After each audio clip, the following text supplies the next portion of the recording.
नमः शिवाय। ओम नमः शिवाय।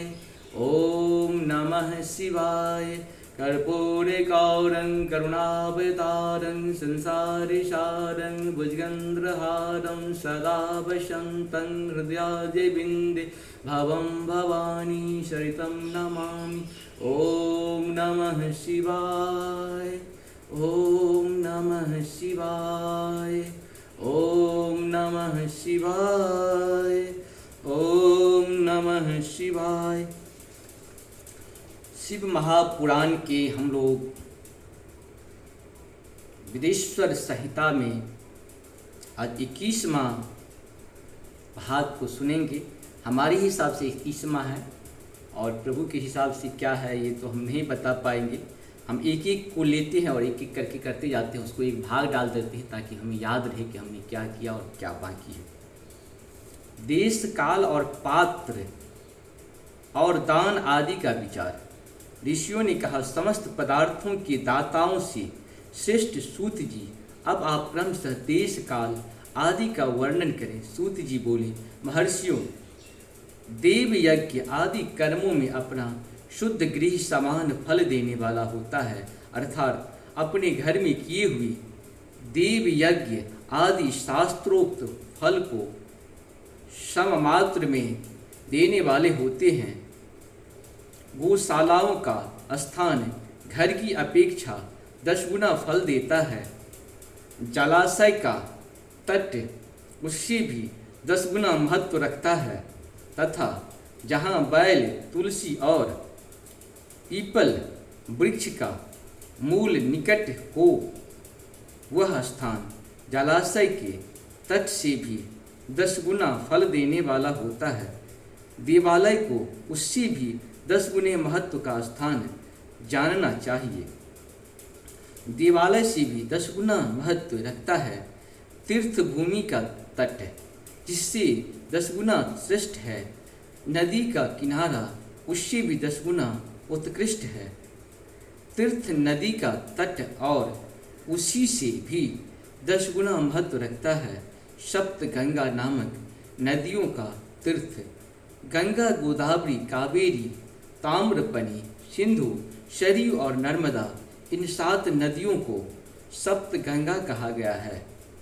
समुद्र के तट का स्थान इनसे भी 10 गुना पवित्र माना गया है और पर्वत के शिखर का प्रवेश समुद्र तट से भी 10 गुना पावन है। सबसे अधिक महत्व का वह स्थान जानना चाहिए जहाँ मन लग जाए। जहाँ तक देश का वर्णन हुआ है वह काल का तारतम्य बताया जाता है। सतयुग में यज्ञ, दान आदि कर्म पूर्ण फल देने वाले होते हैं, ऐसा जानना चाहिए। त्रेता युग में उसका 3/4 फल मिलता है। द्वापर में सदा आधे भी फल की प्राप्ति कही गई है।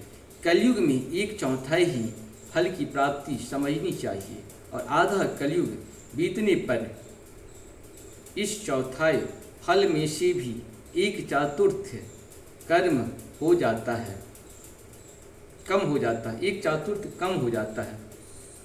शुद्ध अंतःकरण वाले पुरुष को शुद्ध और पवित्र दिन सम फल देने वाला होता है। विद्वान ब्राह्मणों सूर्य संक्रांति के दिन किया हुआ सत्कर्म पूर्वोक्त सिद्धि की अपेक्षा 10 गुना फल देने वाला होता है। यह जानना चाहिए। उससे भी 10 गुना महत्व उस कर्म का है जो विषुप नामक योग से किया जाता है। दक्षिणायन आरंभ होने के दिन अर्थात कुकर की संक्रांति से किया हुआ पुण्य कर्म का महत्व विषुव से भी 10 गुना माना गया है।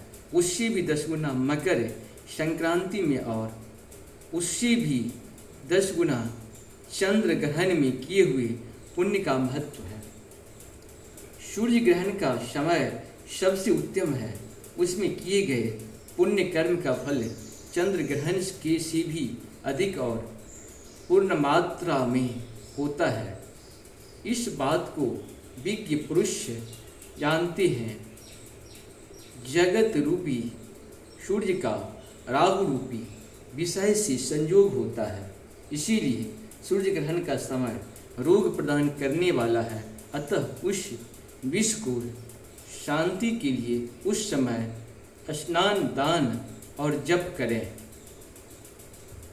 वह काल विषय की शांति के लिए उपयोगी होने के कारण पुण्यप्रद माना गया है। जन्म नक्षत्र के दिन तथा व्रत की पूर्ति के दिन का समय सूर्य ग्रहण के समान ही समझा जाता है, परंतु महापुरुषों की संग का काल करोड़ों सूर्य ग्रहण के समान पावन है, ऐसा ज्ञानी पुरुष जानते मानते हैं। तपोनिष्ठ योगी और ज्ञाननिष्ठ यति ये पूजा के पात्र हैं, क्योंकि ये पापों के नाश के में कारण होते हैं। जिसने 24 लाख गायत्री का जप कर लिया हो, वह ब्राह्मण ही पूजा का उत्तम पात्र है। वह संपूर्ण फलों और भोगों को देने में समर्थ है। जो पतन से त्राण करता अर्थात नरक में गिरने से बचाता है, जिसके लिए इसी गुण के कारण शास्त्र में पात्र शब्द का प्रयोग होता है। वह दाता का पातक से त्राण करने के कारण पात्र कहलाता है। गायत्री अपने गाय का पतन से त्राण करती है, इसीलिए वह गायत्री कहलाती है। जैसे इस लोक में जो धनहीन है वह दूसरों के धन नहीं देता, दूसरों को धन नहीं देता, जो यहाँ धनवान है वही दूसरे को धन दे सकता है। इसी तरह जो स्वयं शुद्ध और पवित्र आत्मा है वही दूसरे मनुष्य को त्राण या उद्धार कर सकता है। जो गायत्री का जप करके शुद्ध हो गया है वही शुद्ध ब्राह्मण कहलाता है। इसीलिए दान, जप, होम और पूजा सभी कर्मों के लिए वही शुद्ध पात्र है। ऐसा ब्राह्मण ही दान तथा रक्षा करने की पात्रता रखता है। स्त्री हो या पुरुष, जो भी भूखा हो वही अन्न दान का पात्र है। जिसको जिस वस्तु की इच्छा है उसी वह वस्तु बिना मांगे ही दे दी जाए तो दाता को उस दान का पूरा फल प्राप्त होता है। ऐसे महर्षियों की मान्यता है। जो सवाल या याचना करने के बाद दिया गया हो वह दान आधा ही फल देने वाला बताया गया है। अपने सेवकों को दिया हुआ दान 1/4 फल देने वाला होता है। विप्रवरों, जो जाति मात्र से ब्राह्मण है और दीनतापूर्ण वृत्ति से जीवन बिताता है, उसे दिया हुआ धन का दान दाता को इस भूतल पर 10 वर्षों तक भोग प्रदान करने वाला होता है। वही दान यदि वेद वेता ब्राह्मणों को दिया जाए तो वह स्वर्गलोक में देवताओं के वर्ष से 10 वर्षों तक दिव्य भोग देने वाला होता है। तिल और उत्तिक्ष वृत्त से लाया हुआ और गुरु दक्षिणा में प्राप्त हुआ अन्य धन शुद्ध द्रव्य कहलाता है। उसका दान दाताओं को पूर्ण फल देने वाला बताया गया है। क्षत्रियों का शौर्य से कमाया हुआ, वैश्य का व्यापार से आया हुआ और शूद्रों की सेवा वृत्ति से प्राप्त किया हुआ धन भी उत्तम द्रव्य कहलाता है। धर्म की इच्छा रखने वाले स्त्रियों को जो धन पिता एवं पति से मिला हुआ हो उनके लिए वह उत्तम द्रव्य है।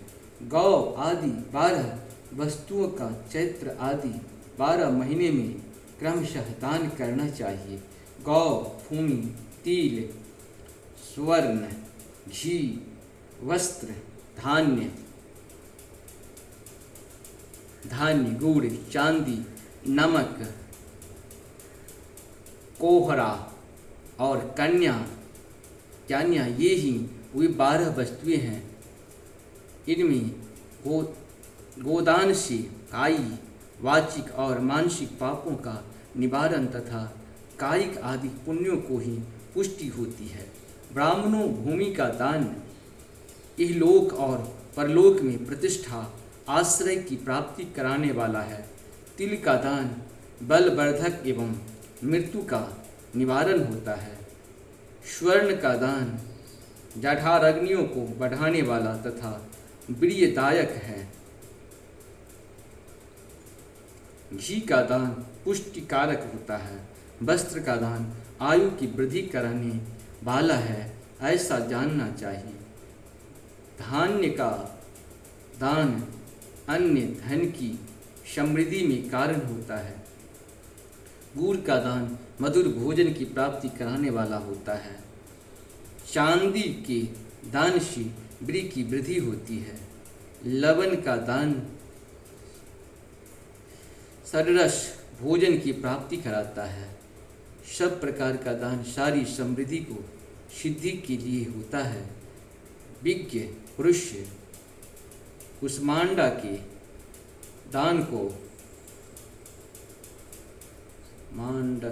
दान को पुष्टिदायक मानते हैं।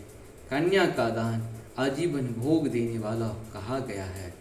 ब्राह्मणों वह लोक और परलोक में भी संपूर्ण भोगों की प्राप्ति कराने वाला है।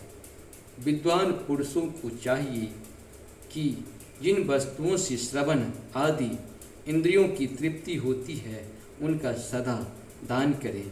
श्रोत आदि 10 इंद्रियों की जो शब्द आदि 10 विषय हैं उनका दान किया जाए तो वे भोगों की प्राप्ति कराते हैं तथा दिशा आदि इंद्रिय देवताओं को संतुष्ट करते हैं।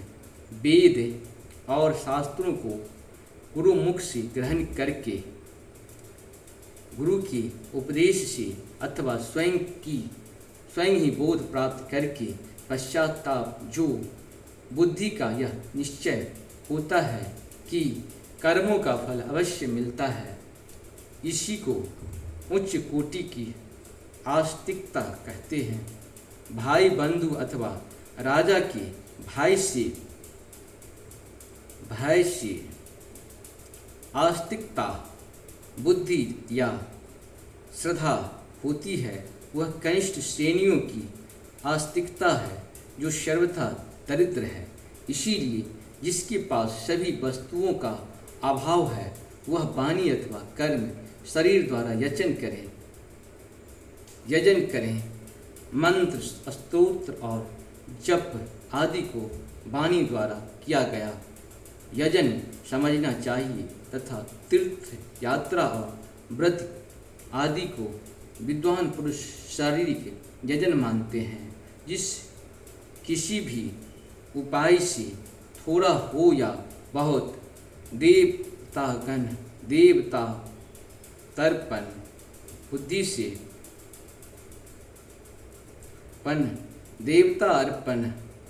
देवतार्पण बुद्धि से जो कुछ भी दिया अथवा किया जाए वह दान या सत्कर्म भोगों की प्राप्ति कराने में समर्थ होता है।